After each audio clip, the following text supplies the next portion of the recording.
Hello everyone, welcome back to my channel. I'm Julie and welcome to the 365 days of weather in 2022 album flip through.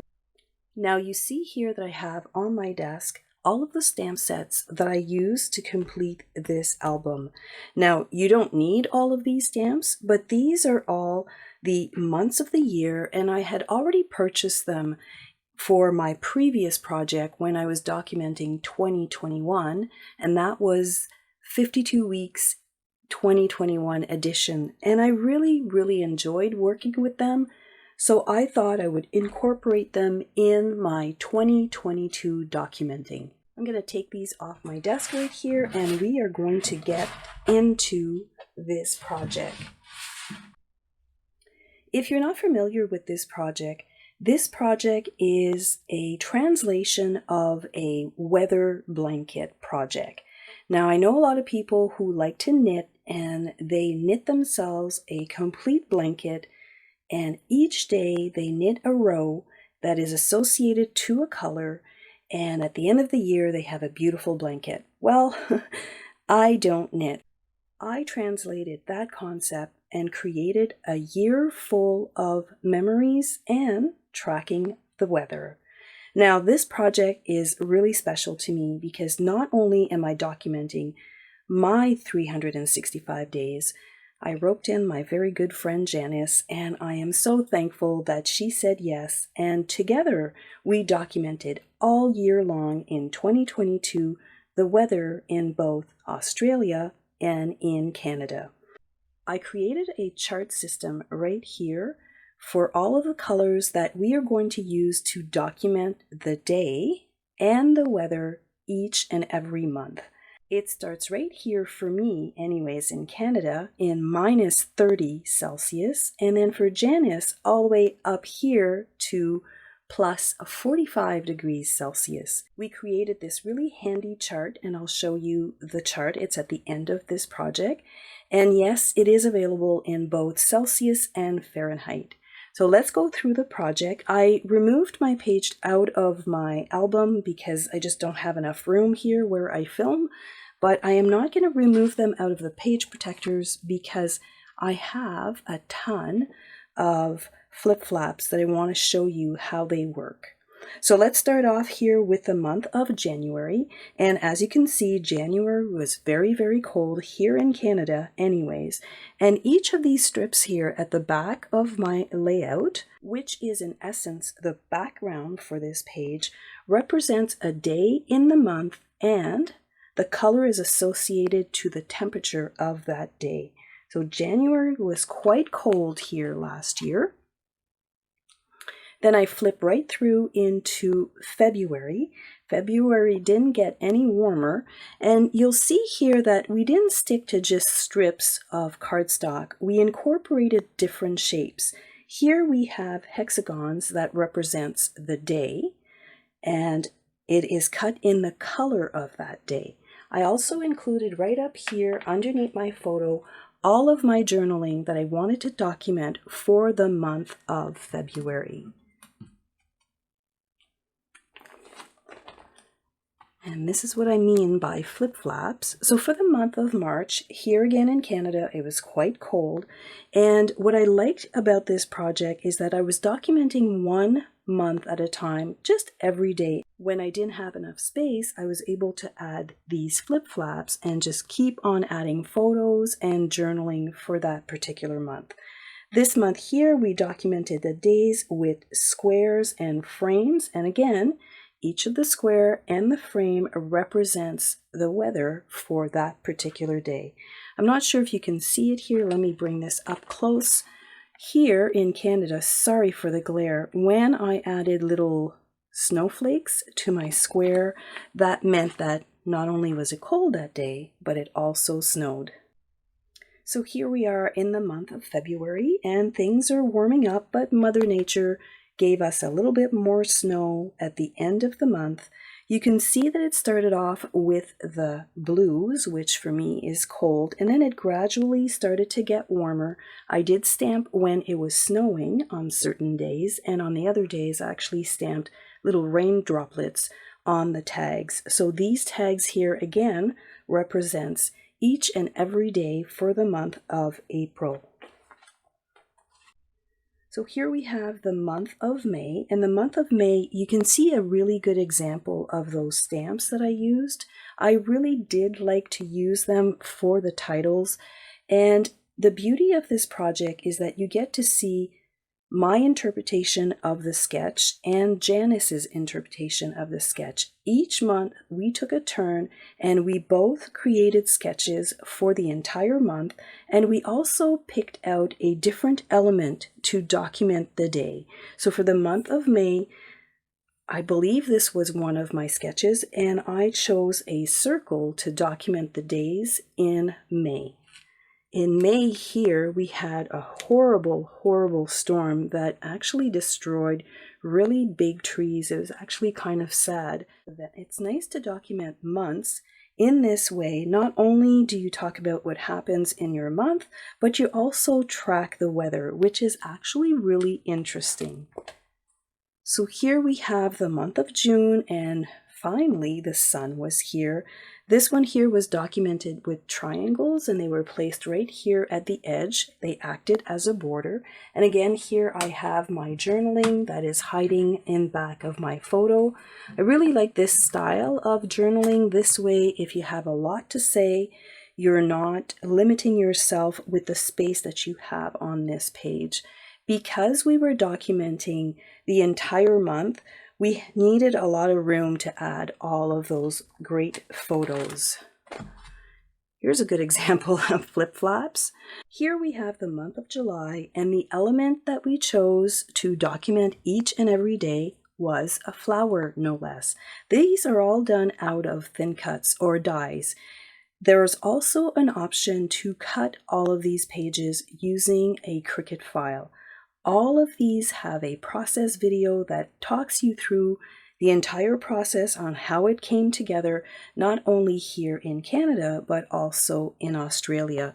And here you've got a great example of the use of flip-flops. I had lots of photos for this month, and I had lots of journaling to say. So I really, really love the use of flip-flops. Here you've got the month of August, and it was the warmest month last year, as you can tell from the beautiful colors. I used that beautiful stamp collection for my titles, but I also dove in and out of the Cricut files that were made available by Janice. Janice created this beautiful word art element right here, and I just had to cut that and use it in my scrapbook layout. I actually turned mine into a shaker element, and I really, really like the way that turned out. Again, here you see the strips are repeating themselves, but this time they're going vertically, and each of these strips represent a day and the temperature for that day. For the month of September, I decided to document each of the days with a film strip. And when I saw Janice's take on the sketch, I actually liked hers much better. I almost redid this page, but I thought, you know what? I don't want to pull all of these flip-flops and reprint all of these photos. I'm going to keep it the way it is, but you have the opportunity of seeing 2 takes on every single page that I'm showing you here. And it is really interesting to see not only the color change, but how we adapted the sketch to suit all of our photos. So here for the month of October, I was a little delinquent with my journaling, and I kind of had to squeeze it in here. The font is quite small. I originally wanted to put my journaling in back of this photo, but at the time of the process video, I wasn't thinking clearly, and I added a whole bunch of adhesive right in the center of this photo. I tried to remove it, but it wasn't working, so I'm going to have to settle for very small journaling, but it's still documented and it is still there. The element that we use to document these days here are this really great diamond shape. This is actually a thin cut, and it's a tag. So it just goes to show you that a lot of the thin cuts that you own, or a lot of the dies that you own already, can be used as a repeat element to create a background for your base pages. And that was actually really fun to come up with a different idea every month. This is the month of November, and this is a typical November month in Canada. It started off really warm, as you can see here, with the toffee color and the greens, and then all of a sudden it became really, really cold. Again, I use flip-flaps to extend my story, and I did use that really nice stamp set. I did like the word art that Janice created every month, but for some reason I just felt the need to use the stamp sets that I had already invested in. I actually used it here as well because each month there's tons and tons of images and sentiments that make it perfect for documenting monthly pictures.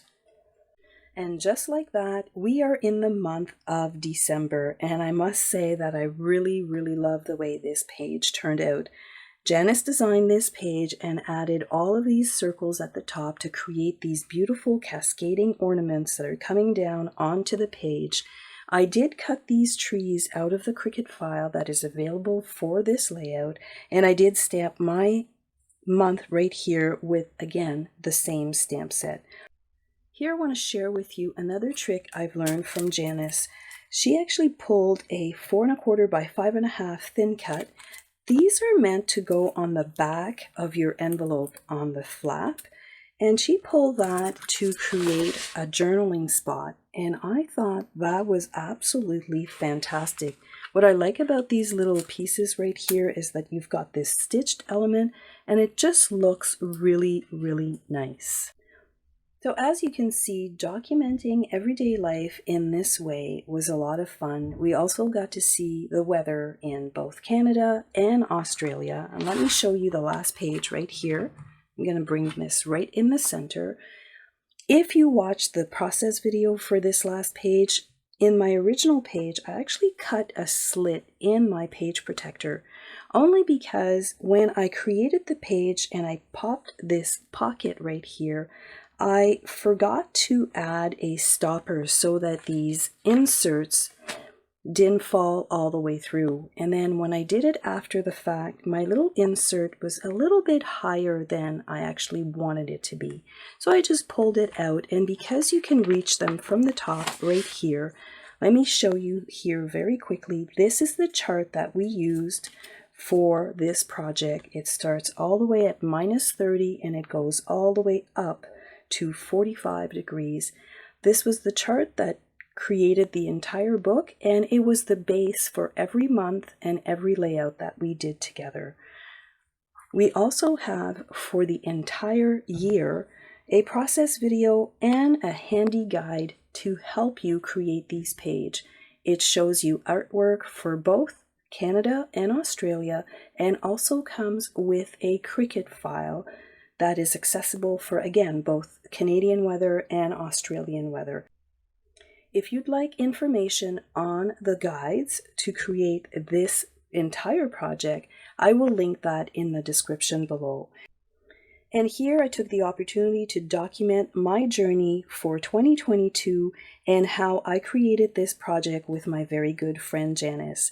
This is a screenshot of our first video where we talk about the concept, and honestly, when we started this together, we really did know how far it was going to go, but I am so happy with the result. And Janice, I want to say thank you so much for indulging me on this project. I love our monthly chats and talking about this project, and this is probably as close as I'll get to Janice anytime soon. So again, Janice, thank you so much for sharing your talent with us and with me. That's it for me today. I hope that you've enjoyed this flip through video of the entire project. I have a full year of documented stories, and I have a newfound friend down under. Thanks again, Janice, for indulging me on this project. Don't forget to go see Janice's flip through at the end right here. And if you want more information on how to get the guides to complete your very own that will be listed in the description box below. Thank you so much for commenting all year long. I've appreciated all of your comments and your encouragement. This was a huge project, and I was glad that I had a crafting buddy to keep me on track and get it all done. Bye for now, and I will see you in the next video.